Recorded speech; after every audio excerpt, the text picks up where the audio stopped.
actually here. We're not on a Zoom. We can see each other. We can talk to each other. We can touch each other. It's just monumental to me, because I was kept in for 16 months and it wasn't very nice. And any of you, if you were the same, you will realise what a joy it is to be out and about and amongst people. So I think we should be very happy we're all here today. Okay, and I know how hard life must have been for a lot of the carers throughout that pandemic. It was scary for all of us, but I'm sure it was multiplied up by I don't know how many times for you people who are caring. I don't know how you coped. You all did very well, and we did our very best to help you. This report, which is put together, and it's difficult to kind of hold it and hold the microphone at the same time, but it's a beautifully coloured report that traces the story of the 12 months journey of Bolton Carers Support and of you who are carers. It's your story. And it tracks those headlines that we were so all aware of. What could we do? What couldn't we do? What would have to change? Well, this report picks up on those headlines. For me, as I read it, it reminds me of those days. And it tells of the changes that had to happen in your life and also clearly in the life of Bolton Carers Support. And it tracks the changes that were made that kept you connected, that kept Bolton Carers Support changing in order to meet your needs as carers through those months. So it's an incredible journey to read, and I recommend it to you because it demonstrates an organisation, Bolton Carers Support, that reacted so quickly, so innovatively at a time of crisis, when business as normal had to change overnight, and things had to be different, and ways had to be found that nobody had discovered before. As you read this report, you realise that story of how changes came about. For me, it's really heart-touching, because within the report, your voice as carers is clearly heard. The recognition that for you, of all people, those pandemic months, and perhaps even still continue to be the toughest of circumstances, the hardest of situations, and your voice is clearly heard in this report. I met the love of my life at Bolton Grammar School in 1959. She was 15 and I was 16. We love the mountains, and we've done many mountains all over the world. And every year we went to Slovenia to walk in the Julian Alps. On our return from Bolton, Barbara did not feel well, which was a rare occurrence. Eventually, after many false dawns, including losing her, she had the op, which was a repair and a double bypass. And then the tremor appeared. And for about 12 months, nobody would diagnose the Parkinson's or the dementia. But it was a cardiologist in Bolton who recognised and detected Parkinson's. And in her words, which I always remember, was, "Your plumbing's working, Barbara, but it's the bloody Parkinson's." From there on, it was a steady trail across many specialities: neurology, memory team, Parkinson's, nurses, and so it goes on. The last 2 to 3 years have been particularly difficult, and COVID did cause me a lot of problems.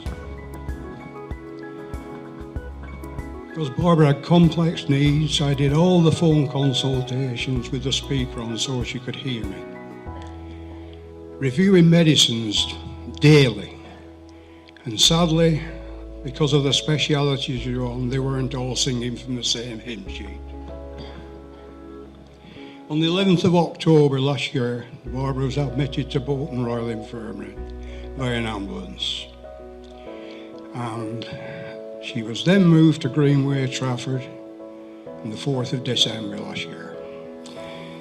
Because of the COVID, I did not see her until Christmas Day, and shocked at how she deteriorated. When they got her as far as she could, she was transferred to Birchwood House in Bury. Sadly, she's there with 1-to-1. We couldn't see the home because that wasn't the case. Although my wife and I were so opposite, she was happy in her own company and family, but I need people. I've been very, very active with refugees and asylum seekers for many years, and something that I value very deeply is that they put their trust in me, and they do not trust their governments or authorities in their previous country or ours. Barbara survived COVID, but I succumbed to it in June this year. Barbara was sectioned under mental health this year and the deprivation of liberty. All this is very raw to read, but Barbara is now in a safe place, and most of the time she doesn't know. It will be her worst nightmare to be in a home.